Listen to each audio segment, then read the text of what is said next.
সম্মানিত আজকের আগন্তুক সমস্ত মুসল্লিন ইকরাম, শুকরিয়া আদায় করছি সেই মহান মাহবুদের দরবারে যে আল্লাহ সুবহানাহু ওয়া তাআলা আমাদেরকে আমাদের ব্যক্তি জীবনের, পারিবারিক জীবনের সমস্ত কাজকর্ম ফেলে পৃথিবীর সর্বশ্রেষ্ঠতম জায়গা এই বাইতুল্লাহ আল্লাহর ঘরে আসার তৌফিক দান করেছেন যিনি, সমস্ত শুকরিয়া আদায় করব আমরা সবাই বলছি আলহামদুলিল্লাহ। নবীর প্রতি দুরূদ ও সালাম শান্তির ধারা বর্ষিত হোক, আমরা সকলেই বলি সাল্লাল্লাহু আলাইহি ওয়াসাল্লাম। সম্মানিত মসজিদের মুসল্লিন ইকরাম, মাহে রমজানুল মুবারক আমাদের মাঝে আসবে আসবে মনে করে আমরা অপেক্ষায় ছিলাম, চলে আসলো। দেখতে দেখতে আমরা দুটি ভাগ অলরেডি আজকে পার করছি। আল্লাহ সুবহানাহু ওয়া তাআলা যদি আমাদেরকে বাঁচিয়ে রাখেন, হেফাজতে রাখেন, তাহলে হয়তোবা আর একটা ভাগ আমাদের কপালে জুটতে পারে। যদি দুনিয়া ছেড়ে চলে যাই তাহলে সেটা আল্লাহ মাহবুদ ভালো জানেন। মাহে রমজানুল মুবারককে কেন্দ্র করে আমাদের মুসলিমদের কাজের পরিধি, আমলের পরিধি, আখলাকের পরিধি সব কিছু সর্বোচ্চ শিখর পর্যন্ত পৌঁছানোর একটা তাগিদ, একটা দাবি আমাদের ছিল। আল্লাহ সুবহানাহু ওয়া তাআলা কোরআনুল কারীমের ভিতরে বলেছেন, তোমাদের উপরে রমজান মাসের সিয়াম ফরজ করা হলো যাতে তোমরা তাকওয়াশীল, পরহেজগার হতে পারো। আজকের পবিত্র জুমায় আমরা যে বিষয়টি নিয়ে আপনাদের সাথে আলোচনা শেয়ার করার চেষ্টা করব সেটা হচ্ছে মাহে রমজানুল মুবারকের শেষ দশকের আমল। শেষ দশকে মুসলিমদের করণীয়, আমাদের ইমানদারদের, পরহেজগারদের শেষ দশকের করণীয় নিয়ে আমরা কিছু আলোচনা আপনাদের সাথে শেয়ার করার চেষ্টা করব ইনশাআল্লাহ। ওমা তাওফীকি ইল্লা বিল্লাহ। দেখেন, রাসূলুল্লাহ সাল্লাল্লাহু আলাইহি ওয়াসাল্লামের হাদিস, ইন্নামাল আ'মালু বিল খাওয়াতিম, প্রত্যেকটা আমল তার শেষের উপর নির্ভরশীল। অর্থাৎ শেষে কি করছেন সেই আমলের উপর নির্ভর করে আপনার ফলাফল ভালো কিংবা মন্দ। একজন পরীক্ষার্থী পরীক্ষার হলে লিপিবদ্ধ করার জন্য 3 ঘন্টা সময় পায়। দেখবেন প্রথম 10 মিনিট থেকে আধা ঘন্টা পর্যন্ত প্রশ্নপত্র দেখতে, খাতা চারিপাশে মার্জিন কাটতে কাটতে আমাদের সময়গুলো পার হয়ে যায়। পরে লেখা শুরু হয়, দেখা যায় 5টা প্রশ্ন লিপিবদ্ধ করতে হবে। প্রত্যেকটা প্রশ্নে আমাদের হয়তোবা 30 মিনিট বা 35 মিনিট করে সময় পাওয়া যায়। সেখানে প্রথম 30-35 মিনিট কিন্তু আমরা প্রশ্ন লিপিবদ্ধ করা, লেখা শুরু করার আগেই আমরা নষ্ট করি, শেষ হয়ে যায়। পরে যখন আমরা প্রশ্ন শুরু করি তখন দেখা যায় প্রথম প্রশ্ন আমাদের লিখতে 50 মিনিট যায়, এরপরের প্রশ্ন লিখতে 40 মিনিট, তারপরের প্রশ্ন লিখতে 30 মিনিট, তারপরের প্রশ্ন 20 মিনিটেই নেমে আসে। শেষের প্রশ্ন 2টা বা 1টা আমাদের মাত্র 10 মিনিট কিংবা 15 মিনিটের মধ্যে লেখা শেষ হয়। এর কারণ, প্রথমে আমরা যেভাবে ঢিলে ঢালাভাবে লেখা শুরু করি, লেখার কাজগুলো চালিয়ে যাই, শেষে কিন্তু আমাদের মন মানসিকতায় ঢিলা ঢালা থাকে না। শেষে আমরা খুব তাড়াহুড়া করে লিখি, ঘড়ির দিকে টাইম দেখি, আর আমরা চিন্তা ভাবনা করি যে না, শেষ প্রশ্ন লিখাই লাগবে। তখন আমরা কি করি, আধা ঘন্টার কাজ 15 মিনিটে সারার চেষ্টা করি, হয় কি না? আবার দেখবেন একজন কৃষক তার ধানের জমিতে, গমের জমিতে অথবা অন্য কোনো কৃষি জমিতে খাটতে গেলে দেখবেন শেষ সময় আমরা কিন্তু একটা টান দিয়ে কাজ করার চিন্তা করি। আর যারা শেষের দিকে এসে অলসতা করে, টান দিয়ে কাজ না করে, দেখবেন তারা সেই কাজের ভিতরে সফলতা খুঁজে পায় না। আপনারা এই মাহে রমজানুল মুবারক শুরু থেকে এই পর্যন্ত আমরা অনেকেই অনেকভাবে সময় নষ্ট করেছি, অনেকেই অনেকভাবে এখনো দানের কাতারে হাত ভরতে পারি নাই, এখনো আমরা সাদাকার কাতারে হাত ভরতে পারি নাই, অবহেলা, অলসতা, অসতর্কতার কারণে আমরা এখনো পিছপা হয়ে আছি, পিছনে পড়ে আছি। আমরা এখনো অনেকেই তাহাজ্জুদের সময় নষ্ট করছি, তাহাজ্জুদে সময় দিতে পারি না। আমরা এখনো রাত জাগার পিছনে সময় দিতে পারি না। আমরা এখনো অনেকেই কোরআন তেলাওয়াতের সময় দিতে পারি না। 20টা দিন, 20টা রমজান আমরা পার করে চলেছি। আমরা আজকেই আল্লাহ যদি বাঁচিয়ে রাখেন, হেফাজতে রাখেন, আমরা ইনশাআল্লাহ আজকে রাতে 21তম তারাবি আমরা পড়তে পারি ইনশাআল্লাহ। অথচ দেখেন, আমাদের প্রত্যেকটা মুসলিমদের করণীয় হচ্ছে আজকে থেকে আমার নামাজ হবে দ্বিগুণ, আমার নফল নামাজ বেড়ে যাবে, রাতের তাহাজ্জুদ বেড়ে যাবে, রাতের জিকির আজকার বেড়ে যাবে, রাতের সময় ঘুম কমিয়ে আল্লাহর জন্য সময়টাকে আমরা বাড়িয়ে ফেলব। আমরা তারাবির সালাত যারা আগে ভাঙাচোরাভাবে পড়েছি, কবে 4 রাকাত পড়েছি, কবে 8 রাকাত পড়েছি, কবে পড়ি নাই, কিন্তু এখন আর সময়টা নষ্ট করা যাবে না। আগে যদি 2 পৃষ্ঠা কোরআন তেলাওয়াত করে থাকি, এখন 4 পৃষ্ঠাতে যাব। আগে 4 পৃষ্ঠা করলে এখন 10 পৃষ্ঠাতে যাব। আমরা চেষ্টা করব প্রত্যেকটা কাজ কর্ম বাড়াতে। দেখেন, বাংলাদেশে মাহে রমজানুল মোবারকের প্রথম 10 দিন, প্রথম 10 রমজান আমাদের যায় শুধুমাত্র খাবার পণ্য বাজার করতে করতে, ফ্রিজ লোড করতে করতে। পরের 10 দিন আমাদের মার্কেট করতে করতে সময় নষ্ট হয়। এরপরে শেষের 10 দিন আমাদের বাংলাদেশে যারা পরিবহন শ্রমিক আছেন, পরিবহন মালিকরা আছেন, এই সেক্টরের মানুষরা তারা ব্যবসা বিজনেস করছে। দেখেন, বিগত 10 দিন থেকে পোশাক শিল্পে ব্যবসা চলছে। 5,000 টাকার পোশাক 10,000, 15,000, 50,000 টাকা পর্যন্ত বিক্রি হচ্ছে। বিভিন্ন ভোক্তা অধিকারের লোকজন যখন বিভিন্ন মার্কেটে ঢুকছে, তখন আমরা এগুলো নজিরগুলো দেখতে পাচ্ছি।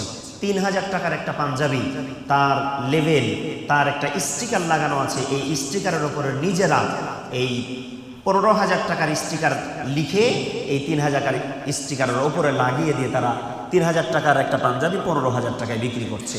আমরা বাঙালিরা, আমরা আমাদের মুসলিমদের একটা আবেগের জায়গা হচ্ছে ঈদুল ফিতর কিংবা ঈদুল আজহা। তখন আমরা ঈদের মার্কেট করতে গেলে এই মার্কেট ব্যবসায়িকরা আমাদেরকে ইচ্ছে মতো পকেট ফাঁকা করছে। আমার মূল উদ্দেশ্য, মূল বক্তব্য, শেষ দশকে এসে আমি আমার ঈমান, আমল, আখলাক, চরিত্র সব কিছুকে আমার কি করতে হবে? চাঙ্গা করতে হবে। যেটা বিগত 20 দিন ঘুমিয়ে পড়েছিল, এখন সেটাকে আমার আবার জাগিয়ে তুলতে হবে। যেটা বিগত 20 দিন আমরা করতে পারি নাই, দেখা যাবে যে বিগত 20 দিনে আমরা যে টাকা সদাকা করেছি, দান করেছি, খয়রাত করেছি, মানুষকে সাহায্য সহযোগিতা করেছি, আগামী 10 দিনের মধ্যে কোনো হিসেব নিকেশ ছাড়াই দান করব। যাকে যখন যেখানে পাবেন দান করতে থাকেন, সদাকা করতে থাকেন। আপনি ভাববেন না, পিছনে তাকাবেন না, পকেটের দিকে তাকাবেন না যে এত পরিমাণ দান করছি, মনে হয় এ মাসের বেতন শেষ, যাক চলে যাক বেতন, এ মাসের ইনকাম মনে হয় শেষ, যাক চলে যাক এ মাসের ইনকাম। কিন্তু আপনাকে চিন্তা করতে হবে যে এই মাসটা আমার জন্য যেই জন্য এসেছে, সেই কাজ যেন আমি করতে পারি। আমার দানের হাত এই 10 দিনে, সারা বছর যা না লম্বা করতে পেরেছি, এই 10 দিনে আমি লম্বা করব। অসহায় দরিদ্র আমার ফিলিস্তিনের মা বোনরা আজকে খাবার পায় না। আমার আপনার ঘুম ভাঙে সন্তানদের হাসি নিয়ে, সকালবেলায় বাচ্চাদের হাসি নিয়ে, কিন্তু ফিলিস্তিনি মা বোনদের ঘুম ভাঙে সন্তানদের রক্ত নিয়ে। ফিলিস্তিনের মা বোনদের বাবাদের, আমি এক বাবাকে দেখলাম, বাবা 3 থেকে 4 বছরের একটা মেয়ে শহীদ হয়ে গিয়েছে। এই শহীদ হওয়া মেয়েটাকে বাবা কোলে নিয়েছেন, কপালে চুমু দিচ্ছেন, চোখ দুটোকে খুলছেন, এভাবে খুলছেন আর কপাল দিকে, চোখের দিকে তাকাচ্ছেন, কি যেন বলছেন, তার ভাষা আমি শুনতে পাই না। কিন্তু শেষ বিদায়, এরকম একটা কলিজার টুকরো সন্তানকে শেষ বিদায় জানাচ্ছেন বাবা, অঝর নয়নে কান্না করছেন। কজন বাবা আপনি সহ্য করতে পারবেন এরকম পরিবেশ? চোখের সামনে আপনার কলিজার টুকরা সন্তানকে গুলি করা হচ্ছে। কজন বাবা সহ্য করতে পারবেন এরকম? আমি আপনি কতটা আনন্দে, কতটা ভোগ বিলাসে সময় নষ্ট করছে। আজকে মুসলিম বিশ্ব শুধু পাগলের মতন তাকিয়ে আছে। কিন্তু এদের যে কর্মকাণ্ড, এরা টাকার পিছনে, লোভ লালসার পিছনে, ভোগ বিলাসের পিছনে ছুটতে ছুটতে ছুটতে নিজেদের ঐতিহ্যগুলোকে ভুলে যাচ্ছে। মা বোনদেরকে ধীরে ধীরে আজকে ইন্ডিয়াতে আমার মা বোনদের বাড়িঘরগুলো, মুসলিমদের বাড়িঘরগুলো বুলডোজার দিয়ে উড়িয়ে দেওয়া হচ্ছে। আজকে ইন্ডিয়াতে বিভিন্ন মসজিদগুলোকে ভেঙে ফেলা হচ্ছে, আগুন জ্বালিয়ে দেওয়া হচ্ছে।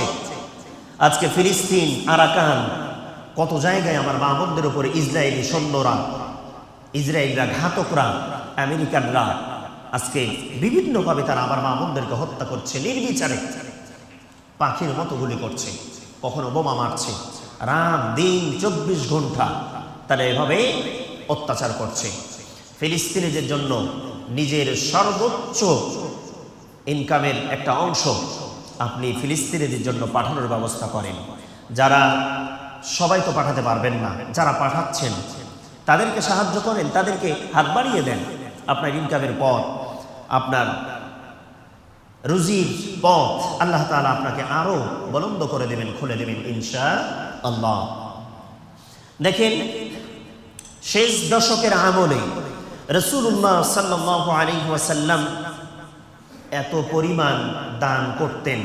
আম্মা জানা আয়েশা সিদ্দিকা রাদিয়াল্লাহু তাআলা আনহা বলছেন, আল্লাহ রাসূল সাল্লাল্লাহু আলাইহি ওয়াসাল্লামের কাছে জিবরাইল আমিন আসতেন, নবীজির কাছে কোরআন তেলাওয়াত শোনাতেন, নবীজির কাছে প্রতিবেশীদের হক নিয়ে নসিহত করতেন, নবীজিকে দান সাদাকার বিষয় নিয়ে কথা বলতেন।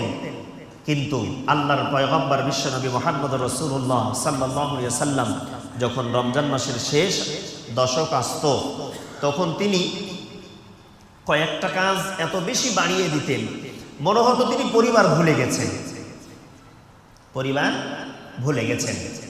তিনি শেষ দশকে আসলে কখনো ইতিকাফ ছাড়তেন না। নাম্বার 2, তিনি সারা বছর তাহাজ্জুদ পড়তেন, কিন্তু শেষ দশক আসলে তাহাজ্জুদের সময়টা তিনি লম্বা হয়ে যেত, দীর্ঘ সময় দাঁড়িয়ে যেত। আম্মা জানা আয়েশা সিদ্দিকা রাদিয়াল্লাহু তাআলা আনহা বলেন যে নবীজি যখন শেষ দশকে তাহাজ্জুদ পড়তেন, এত লম্বা সময় ধরে তিনি দাঁড়িয়ে থাকতেন, কিয়াম করতেন। সেজদাতে গেলে আমি মাঝে মাঝে রাসূলের পা এভাবে চাপ দিয়ে দেখতাম, মনে হতো যে পা একেবারে শক্ত হয়ে গেছে। দীর্ঘক্ষণ দাঁড়িয়ে থাকলে ফুলে যায়, রক্ত পায়ে কি পড়ে, পানি জমে যায়, তখন পা ফুলে শক্ত হয়ে যায়। আমি রাসূলুল্লাহ সাল্লাল্লাহু আলাইহি ওয়াসাল্লামের পা এভাবে মাঝে মাঝে চাপ দিয়ে টিপ দিয়ে দেখতাম। রাসূলুল্লাহ সাল্লাল্লাহু আলাইহি ওয়াসাল্লামের 3য় নম্বর আমল ছিল রমজান মাসের শেষ আসলেই তিনি এত সময় কোরআনের পিছনে ব্যয় করতেন যা অন্য সময় করতেন না। এত বেশি তেলাওয়াত করতেন, জিবরাইল আমিন শোনাতেন, তিনি বারবার এটাকে পুনরাবৃত্তি করতেন। সুবহানাল্লাহি ওয়া বিহামদিহি। নবীজি বলতেন, এই মাস রমজানুল মুবারকের মাস, এই মাস কোরআনুল কারীম অবতীর্ণের মাস, এই মাসে আমি কেমনে ঘুমিয়ে থাকতে পারি? রাসূলুল্লাহ সাল্লাল্লাহু আলাইহি ওয়াসাল্লাম শেষ দশক আসলে তিনি ঘুম ছেড়ে দিতেন, বিছানা ছেড়ে দিতেন, ঘুম বাদ দিয়ে দিতেন। আম্মা জানা আয়েশা সিদ্দিকা রাদিয়াল্লাহু তাআলা আনহা বলতেন, ইয়া রাসূলুল্লাহ, আপনার আগের পরে সব গুনাহ তো আল্লাহ মাফ করে দিয়েছেন, আপনি কেন এত পেরেশানি ভোগ করছেন, কেন এত কষ্ট করছেন? স্বাভাবিক জীবনের মতো আমল করেন। রাসূলুল্লাহ সাল্লাল্লাহু আলাইহি ওয়াসাল্লাম বলতেন, আয়েশা রে, আমি কি আল্লাহর শুকরিয়া আদায়কারী বান্দা, শুকরগুজারকারী বান্দা হব না? আমি চাই যে আল্লাহ আমাকে যা নিয়ামত দিয়েছেন এটার শুকরিয়া আদায় করি। সুবহানাল্লাহি ওয়া বিহামদিহি। রাসূলুল্লাহ সাল্লাল্লাহু আলাইহি ওয়াসাল্লামের শেষ দশকের সবচাইতে স্পেশাল আমল ছিল, তিনি শেষ দশকে আসলে যাকে যখন যেভাবে পারতেন এত পরিমাণ দান করতেন, তিনি কখনো পকেটের দিকে তাকাতেন না। দেখেন, বিগত 20টি রমজানের মধ্যে যত এতিম মিসকিন সায়েল আপনি আপনার পাশে দেখেছেন, ডাবল দেখবেন এখন। এর কারণে অনেক পরিবার রাগান্বিত হয়ে যায়। বিগত 20 দিনে আপনার কলিং বেল হয়তোবা 100 মানুষে চাপ দিয়েছে, কিন্তু এখন 10 দিনে আপনার 1000 মানুষ চাপ দিবে। কারণ ঈদের সময় তার বাড়িতে খাবার নাই, কারো বাড়িতে পোশাক নাই, কারো বাচ্চাকে একটা পোশাক কিনে দিবে, এই পোশাক এই টাকাটুকু নাই, সে আপনার দরজাতে এসেছে, আপনি তাকে তাড়াবেন না। আপনার এটা মহা মূল্যবান সুযোগ, আপনি কাজে লাগান। সারা বছর তো আপনি ইনকাম করছেন, সারা বছর তো আপনার বাচ্চাদেরকে গরুর মাংস খাওয়াচ্ছেন, আপনি আপনার বাচ্চাদেরকে মুরগি খাওয়াচ্ছেন, সারা বছর 5টা 10টা করে আপনার বাচ্চাদেরকে পোশাক আপনি কিনে দিচ্ছেন। একটা পোশাকের টাকা একটা গরিবকে দেন, একটা মুরগি খাওয়ার টাকা একটা পরিবারকে দেন, 2 কেজি গরুর মাংস কেনার টাকা একটা পরিবারকে দেন। আপনি ধনী, আপনি ধনাঢ্যবান, আপনার টাকা আছে, আল্লাহ আপনাকে নিয়ামত দিয়েছেন, এই নিয়ামতের শুকরিয়া আদায় করবেন কেমনে? আপনি আপনার পাশে থাকা, আপনার টাকার অভাব নাই, আপনার খাবারের অভাব নাই, আপনার জায়গার অভাব নাই, আপনার পাশে থাকা 2টি পরিবারের দায়িত্ব আপনি নেন। ঈদুল ফিতরে তার চিনি সেমাই খাবার যা লাগে তার বাড়িতে দিয়ে দেন, সে তো আপনার কাছে চাইতে আসবে না। কতগুলো মানুষ আছে যারা আপনার কাছে হাত পাততে পারে, কত পরিবার আছে আপনার কাছে জীবনেও খেতে না পেলেও আপনার কাছে হাত পাতবেন না, মুখ খুলবে না, এরকম অনেক অসংখ্য পরিবার আপনার পাশে আছে। আপনি খুঁজে বের করেন, তার বাড়িতে পাঠায় দেন। কত টাকা লাগবে? 1000 টাকার যদি একটা বাজার করেন, চিনি সেমাই নুডলস যা লাগে 1000 টাকার একটা বাজার করলে তার মন খুলে দোয়া বের হবে। এত পরিমাণ দোয়া তার কাছ থেকে পাবেন। আপনি আপনার কোটিপতি বন্ধুরে হোটেলে নিয়ে গেলে 10,000 টাকা দিয়ে বাজার করে দিলেও আপনার কোটিপতির বন্ধুর থেকে আপনি মন পাবেন না, কিন্তু একটা গরিবরে 1000 টাকাতে বাজার করে দেন, মন প্রাণ উজাড় করে আপনার জন্য দোয়া করবে। এই দোয়া আল্লাহর আরশ পর্যন্ত পৌঁছে গেলে আপনার বরকত যে কোন দিক থেকে ছুটে আসবে আপনি কল্পনা করতে পারবেন না। এই জন্য এই সময়টাকে কাজে লাগাবেন। আল্লাহ রাব্বুল আলামিন বলছেন, ওয়া মিনাল লাইলি ফাতাহাজ্জাদ বিহি নাফিলাতান লাক আসা আন ইয়াবআসাকা রাব্বুকা মাকামান মাহমুদা। সুবহানাল্লাহি ওয়া বিহামদিহি। আল্লাহ রাব্বুল আলামিন বলছেন, রাতের কিছু অংশ তাহাজ্জুদে সময় পার করো, অতিরিক্ত নফল সালাতে সময় দাও। রাসূলুল্লাহ সাল্লাল্লাহু আলাইহি ওয়াসাল্লামের দিকে, তার চরিত্রের দিকে, তার অভ্যাসের দিকে, তার আমলের দিকে খেয়াল করো। নবীজি যেভাবে পালন করেছে সেভাবে পালন করো। নবীজির শাফায়াত তো পেতে চাও, কিন্তু শাফায়াত পাওয়ার অধিকারী, উত্তরাধিকারী হওয়ার জন্য যা করার দরকার তা তুমি করো। দেখেন, যদি তুমি রাতের কিছু অংশ নফল সালাতে পার করতে পারো, আসা আইয়াবআসাকা রাব্বুকা মাকামান মাহমুদা, তাহলে হতে পারে তোমার রব, তোমার প্রতিপালক তোমাকে সেই প্রশংসিত স্থানে তোমাকে প্রতিষ্ঠিত দান করবে। সুবহানাল্লাহি ওয়া বিহামদিহি। যেটা তোমার কাম্য, যেটা তোমার প্রাপ্য, সেই জায়গায় তোমাকে দাঁড় করিয়ে দিবে তোমার রব, সেই জায়গায় তোমাকে অধিষ্ঠিত করে দিবেন, প্রতিষ্ঠিত করে দেবেন। এটা আল্লাহর দায়িত্ব। আল্লাহ সুবহানাহু ওয়া তাআলার জন্য যখন আপনি সময় পার করবেন, আল্লাহ রাব্বুল আলামিন সূরা সাজদার ভিতরে বলছেন, তাতাজাফা জুনুবুহুম আনিল মাদাজি' ইয়াদউনা রাব্বাহুম খাওফান ওয়া তামাআ।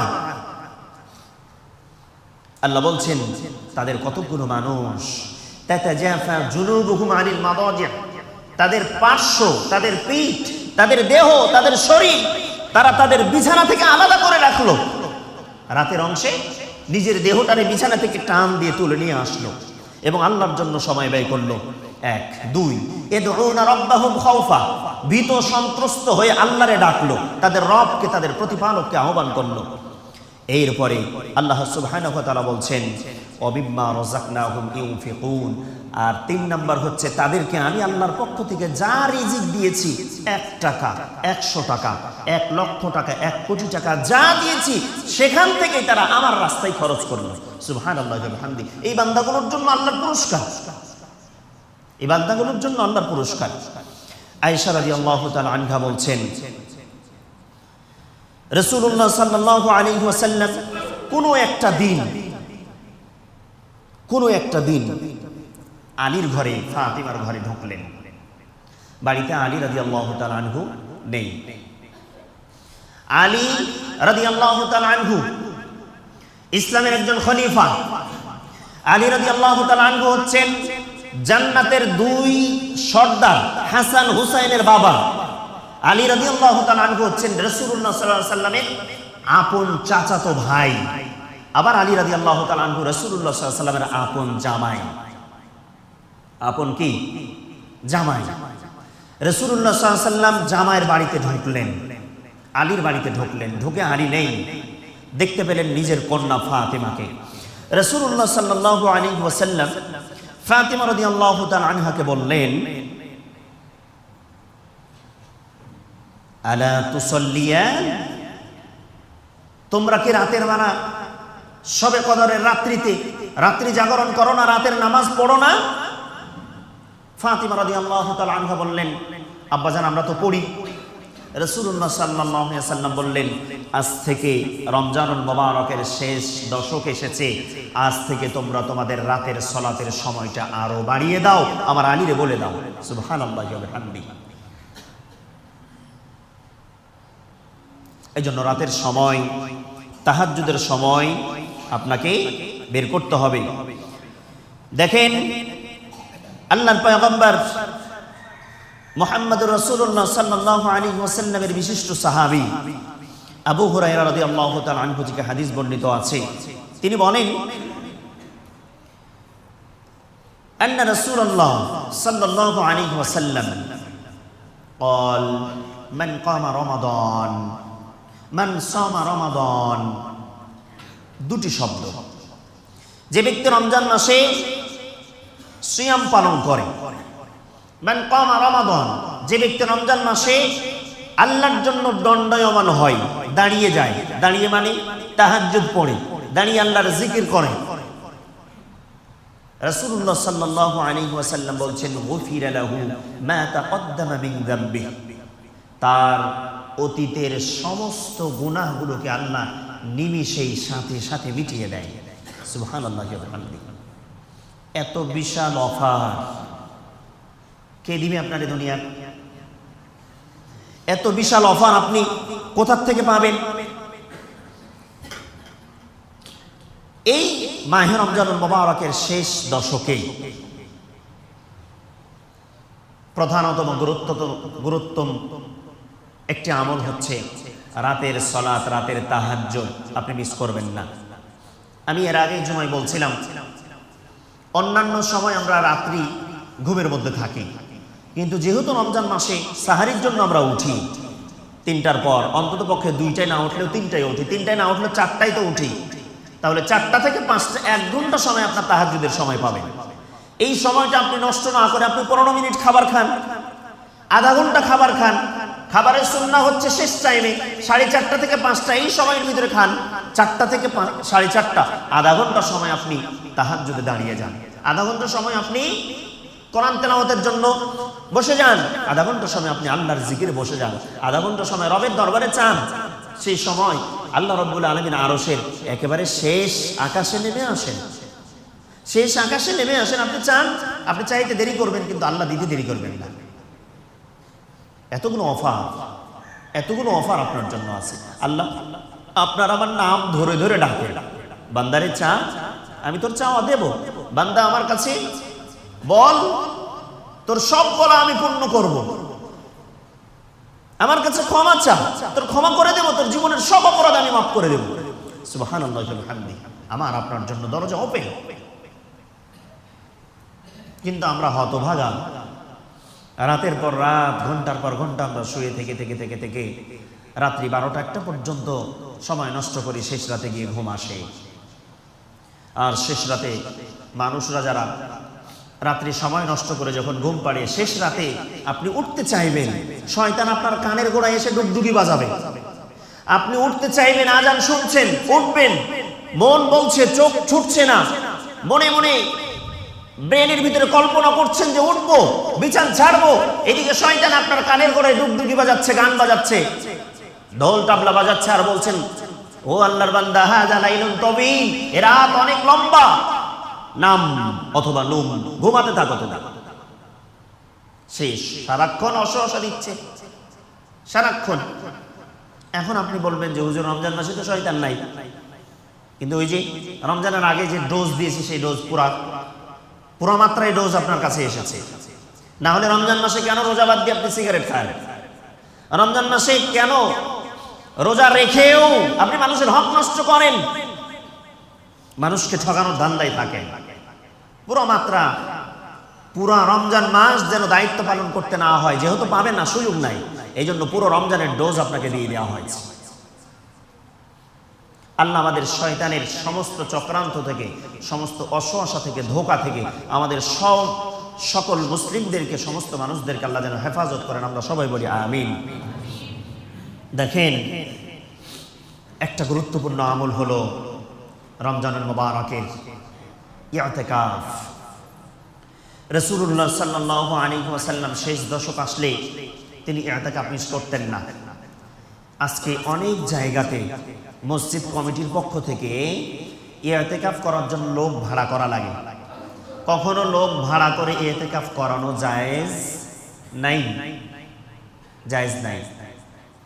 একটা পুরো মহল্লার উপর দায়িত্ব, জুমার মসজিদে ইতিকাফে লোক থাকবে।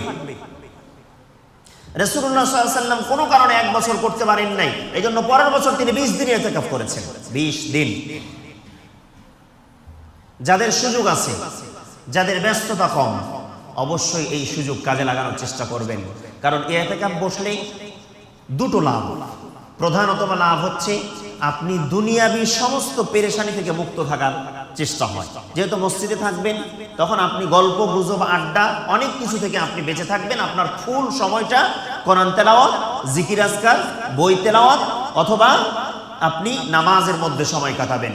আরেকটা উপকার হয়, আপনি এই সময়টা প্রত্যেকটা রাত ইবাদতের মধ্য দিয়ে থাকলে আপনার লাইলাতুল কদর মিস হওয়াটা খুব কঠিন হয়। লাইলাতুল কদর ধরতে পারাটা খুব সহজ হয়ে যায়। কিন্তু আমাদের দুঃখ অনেক সময় লাগে, বললে তো কষ্ট নেবেন আপনারা।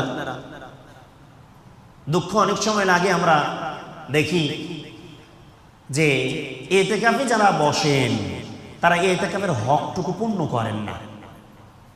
ইতিকাফে বসেছেন, তার আমল যেরকম, আমরা বাইরে থেকে আমাদের আমল যেমন, ইতিকাফে বসেছেন তারও আমল তেমন। আমি বাইরের থেকে ঘন্টায় সারা 24 ঘন্টায় 3 ঘন্টা মোবাইল চালাই, ইতিকাফে বসে 5 ঘন্টা মোবাইল চালাই। বাইরের থেকে আমরা অন্যদের সাথে মিটিং করি, কথা বলি 2 ঘন্টা, ইতিকাফে বসে মিটিং করে, কথা বলে 3 ঘন্টা। এরকমটা করলে হবে না। ইতিকাফে যখন বসবেন, মসজিদে অবস্থান করবেন, তখন আল্লাহর জন্য সময়টা ব্যয় করার চেষ্টা করবেন। খুব গুরুত্ব, খুব জরুরি ছাড়া, খুব জরুরি বাড়ির বাজার দরকার, আপনার স্ত্রীর সাথে 2 মিনিট কথা বলে নেবেন। কথা বলে নেবেন, কাউকে দিয়ে, সন্তানকে দিয়ে হোক, সন্তান না থাকলে অন্য কাউকে দিয়ে হোক, আপনি ম্যানেজ করে দিবেন। বা ইতিকাফে ঢোকার আগে যদি পারেন, ফুল বাজারটা, প্যাকেজটা আপনি বাড়িতে করে দেন, যেন আপনাকে পেরেশানি না হতে হয়, টেনশন না পোহাতে হয়। রমজানুল মুবারকের শেষ দশকে অত্যন্ত গুরুত্বপূর্ণ আমাদের জন্য একটা রাত আছে, একটা স্পেশাল রাত আছে, সেটা হচ্ছে লাইলাতুল কদর। বলেন তো, এখানে কে চায় না লাইলাতুল কদর? বিগত 11 মাস নামাজে আসে না এরকম মুসল্লি আমাদের এখানে আছে। আজকে এখন 11 মাস একটা দিনও নামাজে আসে নাই এরকম মুসল্লি আছে না? তারে জিজ্ঞেস করেন লাইলাতুল কদর চাও কিনা, সে আগে হাত তুলবে আমি চাই। তার মানে আমরা সবাই চাই লাইলাতুল কদর। এখন লাইলাতুল কদর যে পেতে হবে, কেমনে পেতে হবে, কি করতে হবে, এটা তো আমাদেরকে দেখতে হবে। লাইলাতুল কদর কি জিনিস? আল্লাহ বলছেন, ইন্না আনজালনাহু ফি লাইলাতুল কদর, নিশ্চয় আমি এই কোরআনকে নাজিল করেছি লাইলাতুল কদরে। সেই মহিমান্বিত, মর্যাদাপূর্ণ, বরকতময়, বরকতপূর্ণ একটি রাতে আল্লাহ তাআলা এই কোরআনুল কারীমকে নাজিল করেছেন। সুবহানাল্লাহি ওয়া বিহামদিহি। আবার আল্লাহ তাআলা প্রশ্ন করছেন, ওয়া মা আদরাকা মা লাইলাতুল কদর, নবী হে আপনি কি জানেন লাইলাতুল কদর কি? কিছু প্রশ্ন থাকে মানুষের কাছে জানতে চাওয়া, আবার কিছু প্রশ্ন থাকে মানুষকে জানাতে চাওয়া। ছাত্র শিক্ষকের কাছে প্রশ্ন করে, সাধারণ আম পাবলিক ইমামদের কাছে, আলেমদের কাছে প্রশ্ন করে। এটা কি করার জন্য? জানতে চাওয়ার জন্য। হুজুর এটা বলেন, কি স্যার এটা বলেন।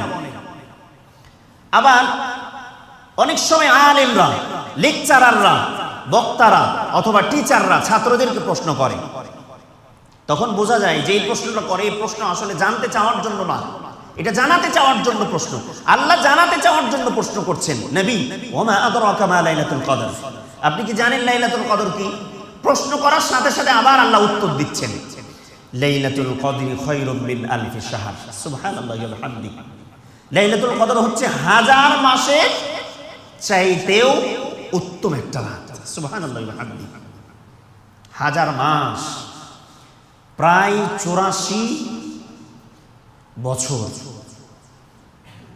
1000 মাস। আপনি চিন্তা করছেন, এক টানা 83-84 বছর এক টানা পৃথিবীর সব কিছু থেকে মুখ ফিরিয়ে, অফিস আদালত ব্যবসা বাণিজ্য সবকিছু ছেড়ে দিয়ে শুধু খাবেন আর ইবাদত করবেন, এরকম এক টানা 84 বছর পর্যন্ত ইবাদত করেনওয়ালা কোনো মানুষ বাংলাদেশে খুঁজে পাবেন? বলেন পাবেন? সারা পৃথিবীতে পাবেন খুঁজে? এখন পাবেন না।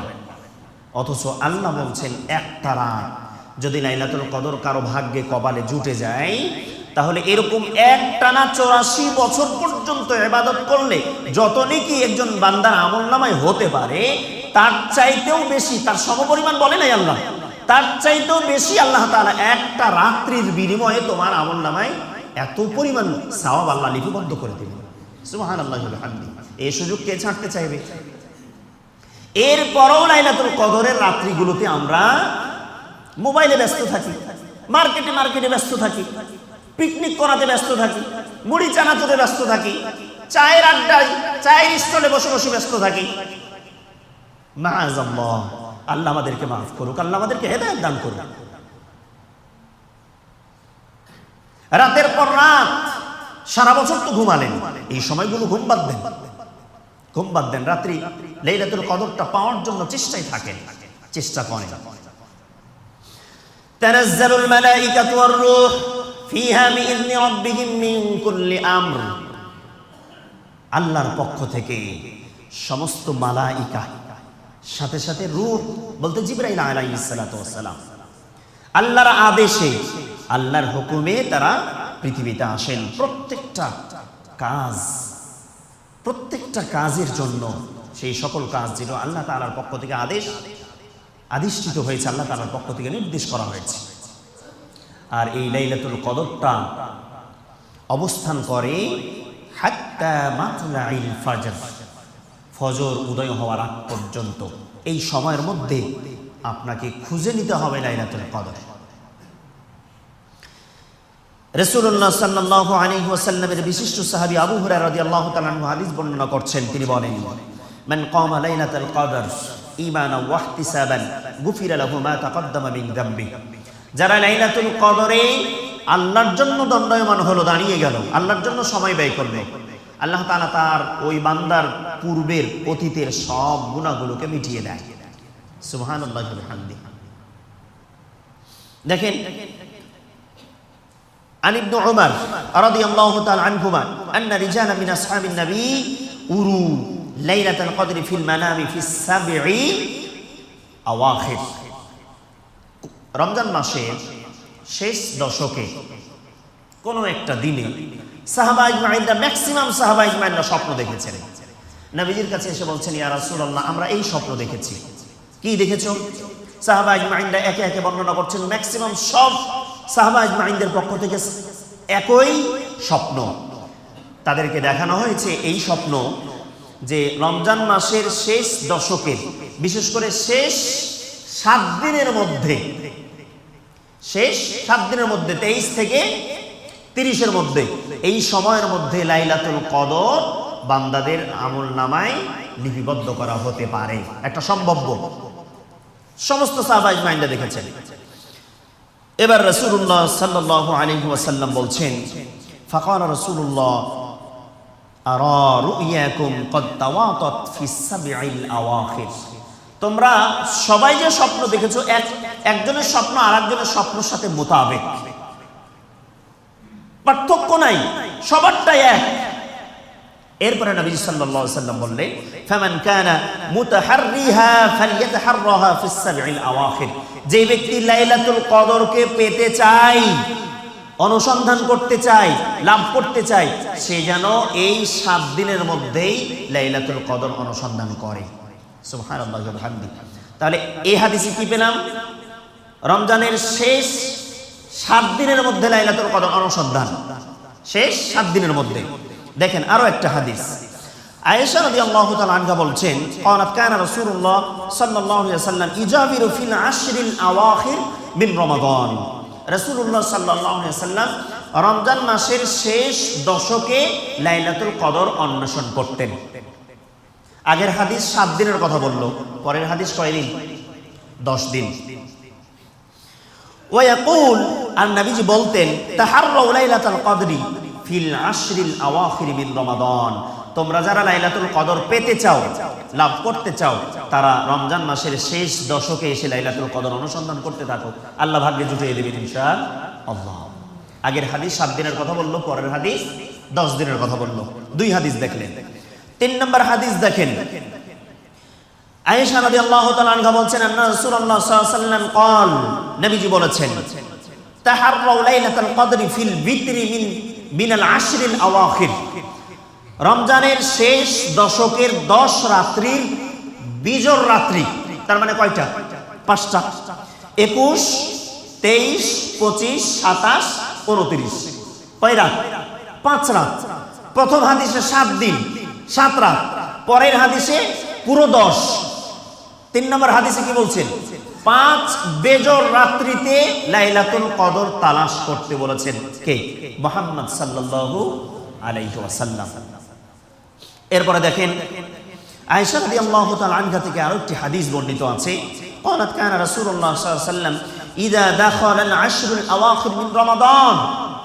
যখন রমজান মাসের শেষ দশক এসে উপস্থিত হতো, তখন নবীজি কি করতেন? 3টা কাজ বেশি বেশি করতেন। 1, আহিয়াল লাইল, তিনি রাত্রিগুলো জাগরণ করতেন। শেষ দশকের রাত্রিগুলো কি করতেন? জাগরণ করতেন। 2, ওয়া আইকাদা আহলাহু, তার পরিবারবর্গকে জাগাতেন। শুধু নিজে জাগতেন না, ছেলে মেয়ে বউ বাচ্চা সবাইকে কি করতেন? জাগাতেন।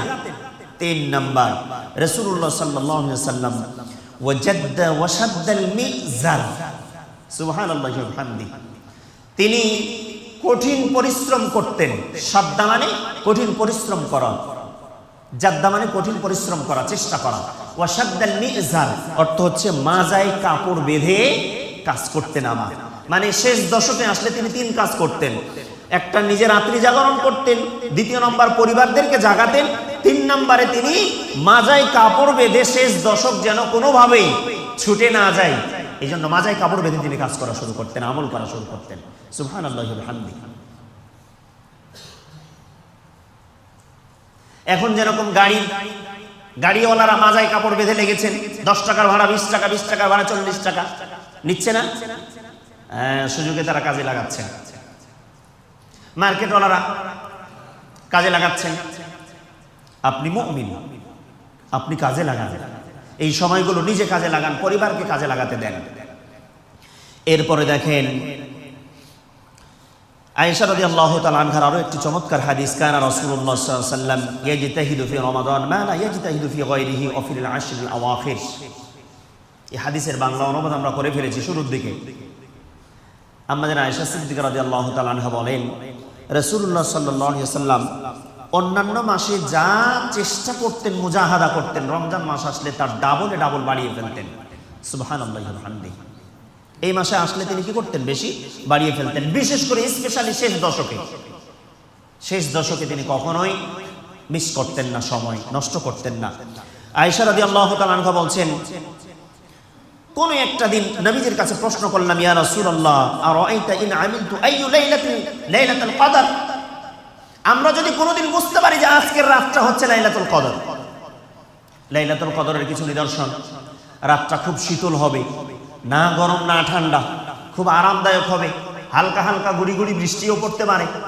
আবার এক হাদিসে আছে, লাইলাতুল কদরে রাসূলুল্লাহ সাল্লাল্লাহু আলাইহি ওয়াসাল্লাম ফজরের নামাজ শেষ করলেন। ফজরের নামাজ শেষ করে পিছনে ফিরে বসলেন, তখন দেখা গেল যে তিনার কপাল এবং নাক কাদা মাটি লেগে আছে। তখন তিনি বললেন যে আজকের এই রাতটা হতে পারে তোমাদের লাইলাতুল কদর। এই জন্য গুড়ি গুড়ি বৃষ্টি, হালকা মৃদু বাতাস, আরামদায়ক এক কথায় আপনার কাছে মনে হতে পারে এরকম। আয়েশা রাদিয়াল্লাহু তাআলা আনহা বলছেন, ইয়া রাসূলুল্লাহ, কোনো একটা দিন যদি আমরা এরকম বুঝতে পারি যে আজকের রাতটা মনে হচ্ছে লাইলাতুল কদর, তখন আমরা কোন দোয়াটা বেশি বেশি পড়তে পারি আমাদেরকে বলে দিন। নবী করিম সাল্লাল্লাহু আলাইহি সাল্লাম শিখিয়ে দিয়েছেন, তুমি বলো আল্লাহুম্মা, বলেন সবাই আল্লাহুম্মা, হে আল্লাহ, ইন্নাকা আফুবুন, নিশ্চয় আপনি ক্ষমাশীল, তুহিব্বুল আফওয়া, আপনি বান্দাদের ক্ষমা করতে ভালোবাসেন, ফাআফু আন্নী, অতএব আপনি আমাদেরকে ক্ষমা করে দিন। সুবহানাল্লাহি ওয়া বিহামদিহি, কত চমৎকার দোয়া। তবে মুহাদ্দিসিন ইকরাম, এই দোয়া আপনার শুধু লাইলাতুল কদরের জন্য নয়, এই দোয়া আপনি অল টাইমস, সারা বছর পড়তে পারবেন, যখন তখন আপনি পড়েন। আল্লাহুম্মা ইন্নাকা আফুবুন তুহিব্বুল আফওয়া ফাআফু আন্নী, আল্লাহ আপনি ক্ষমাশীল, আপনি বান্দারে ক্ষমা করতে ভালোবাসেন, অতএব আপনি আমারে ক্ষমা করে দেন। আপনি যদি এই দোয়াটা না পারেন, বাংলায় পড়েন। দোয়াটা যদি না পড়তে পারেন, বাংলায় বলেন আল্লাহর কাছে। এমনটা না যে বাংলায় বললে আপনার দোয়া কবুল হবে না। তবে আরবি দোয়াগুলোর প্রতি প্রাধান্য দেওয়া হয়েছে, আরবি দোয়াগুলোর প্রতি কি দেওয়া হয়েছে? প্রাধান্য দেওয়া হয়েছে। দেখেন, রাসূলুল্লাহ সাল্লাল্লাহু আলাইহি ওয়াসাল্লামের শেষ দশকের যে আমলগুলো আমরা বললাম, এটা হচ্ছে তাহাজ্জুদ, তিনি বেশি বেশি সময় দিতেন। একটা হচ্ছে দান সাদাকা, একটা হলো ইতিকাফ, একটা হচ্ছে লাইলাতুল কদর অন্বেষণের জন্য। এই যে চারটা আমল, চারটা কাজ আমরা সবাই করার চেষ্টা করব তো ইনশাআল্লাহ। আল্লাহ সবাইকে তাওফিক দান করুক, আল্লাহুম্মা আমিন।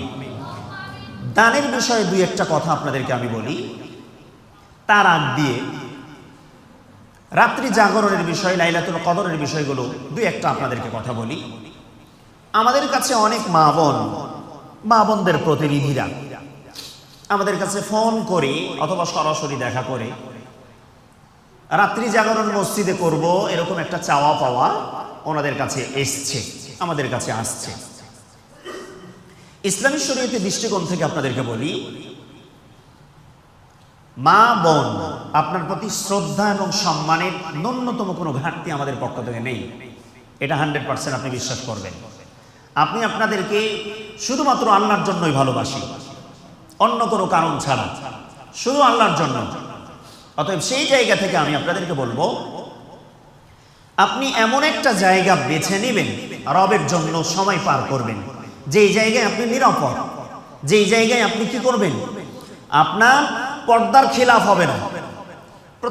নারী এবং পুরুষ সবার জন্য পর্দা ফরজ না? বলেন, পর্দা ফরজ। আমি যখন এখানে আসি সম্ভবত 2016 সালে যখন আসি, তখন 2-3 বছর একটানা মসজিদে রাত্রি জাগরণ হতো, মায়েরা উপরে থাকতো, নিচে পুরুষরা থাকতো। তাতে করে আমার চোখে দেখা দৃশ্য যেগুলো আমি দেখেছি, সেটা ইসলামী শরীয়তে সম্মত নয়। ইসলামের বাইরে গিয়ে মানুষ কাজ করে। এখানে সবাই যে খারাপ তা না, কিছু মানুষ আছে শুধুমাত্র আল্লাহর জন্য রাত্রি জাগরণ করতে এসছে। আবার কিছু সুযোগ সন্ধানী যুবক যুবতীরা বাসাতে থাকলে, যেটা বাবার সামনে, মায়ের সামনে, পরিবারের সামনে পারে নাই, সেটা এখানে মসজিদে এসেছেন রাত্রি জাগরণ করতে। তাহলে এই ফুল 4-5 ঘন্টা তো মসজিদে বসে থাকে নাই, প্রয়োজনের তাগিদে বাইরে বের হতে হয়েছে। তখন দেখা গেছে অন্য কোনো পুরুষরা, অন্য কোনো যুবকরা এখানে অনেক আনাগোনা করেছেন। অনেকের সাথে আমি এরকম দুর্ঘটনা দেখেছি। অতএব আপনাদেরকে অনুরোধ করব, বাসা বাড়িতে রাত্রি জাগরণ করেন মায়েরা, আপনারা বাসাতেই থাকেন, বাড়িতেই জাগরণ করেন। আমার কাছে এরকমটা এসেছে, পাইকরতলা মসজিদ, অন্য কোনো মসজিদের ইমাম সাহেবরা মসজিদে ডাকে, মসজিদে আসার জন্য বলে মা বোনদেরকে, আমরা কেন বলি না? আপনাদের এই কথার সূত্র ধরে আমি 2-3 জন ইমাম সাহেবের সাথে কথাও বলেছি। আসলে ওনারা বলেছেন কিনা, আসলে ওনারা এই কথা বলেন নাই। ওনারাও আমি আপনাদেরকে যে কথা বলছি, বাড়িতে অবস্থান করার জন্য এবং বাড়িতে রাত্রি জাগরণ করার জন্য ওনারাও এই পক্ষের ওকিল। অতএব আপনাদেরকে অনুরোধ করব, সম্মানের সাথে অনুরোধ করব, বাড়িতেই আপনারা রাত্রি জাগরণ করার চেষ্টা করেন, তবে জাগবেন, সময় নষ্ট করবেন না। দানের বিষয়ে 2-1 কথা আপনাদেরকে আমি শেয়ার করব। যেটা শুরুতে বলছিলাম, এখন আপনার দরজায় অনেক গরিব মিসকিন আসবে, কাউকেও তাড়াবেন না, মাহরুম করবেন না। আপনি পারবেন 5 টাকা দেন, 5 টাকায় দেন, 2 টাকা 2 টাকায় দেন। তবে যারা চাইতে আসছেন সাইল ব্যক্তি, ওরাও অনেক সময় খারাপ ব্যবহার আমাদের সাথে করে বসে। আমি 20টা টাকা একজনকে দিচ্ছি, সে কোনো মতেই নেবে না, 20 টাকা নেবে না। আমি আপনার দরজাতে একদিন আসছি, আপনি 100 টাকা কেন দিবেন না? তা আমি বলি বাবা 20 টাকা নেন, নিবেন না উনি। মানে এতগুলো কথা শোনালো, আপনি রমজান মাসে এত ইনকাম করলেন, রমজান মাসে তারাবির টাকা পেলেন, রমজান মাসে বেতন পাইলেন, বোনাস, অনেক কথা শোনাচ্ছে আমাকে। আজকের ঘটনা শোনালো ইচ্ছে মতন, তাই বলে ওনার সাথে আপনি খারাপ ব্যবহার করতে পারবেন না। আপনার সাধ্য অনুযায়ী চেষ্টা করবেন, যতগুলো দিতে পারবেন আপনি দেন। তবে কখনো এতিম মিসকিন অসহায় বান্দাদেরকে ঘাট ধাক্কা দেবেন না। যদি ঘাট ধাক্কা দেন তাহলে এর বিনিময়, এর ফল কিন্তু খুব খারাপ হয়ে যেতে পারে, খুব খারাপ হয়ে যেতে পারে। আল্লাহ তাআলা আজকের জুমার খুতবায় যে 4টা কথা, তাহাজ্জুদের প্রতি গুরুত্ব দেবেন, লাইলাতুল কদর অন্বেষণ করার জন্য যতটুকু পরিশ্রম করার দরকার আপনি করবেন। পারলে শেষের 5টা রাত বিজোড় রাত্রি জাগেন, না হলে শেষের 7টা রাত জাগেন। যদি পারেন শেষের পুরো 10টা রাত আপনি জাগেন, তাহলে ছুটে যাওয়ার কোনো আশঙ্কা আপনার থাকবে না। শেষ রজনীগুলোতে, শেষ দশকে 10টা দিন দানের হাতটা একেবারে হিসেব নিকাশ ছাড়া বেহিসাব লম্বা করে দেন। ব্যবসা করেছেন বিগত 11 মাস, এই মাসে আল্লাহর সাথে বিজনেস করেন, টাকা বিলিয়ে দেন, ছেড়ে দেন, ইচ্ছা মতন টাকা ছেড়ে দেন। আপনি আপনার বরকতের দরজা খুলে দেবেন আল্লাহ তাআলা। আল্লাহ রাব্বুল আলামিন যেন আমাদেরকে আমলগুলো বেশি বেশি প্রাধান্য দিয়ে করার তৌফিক দান করেন। আল্লাহ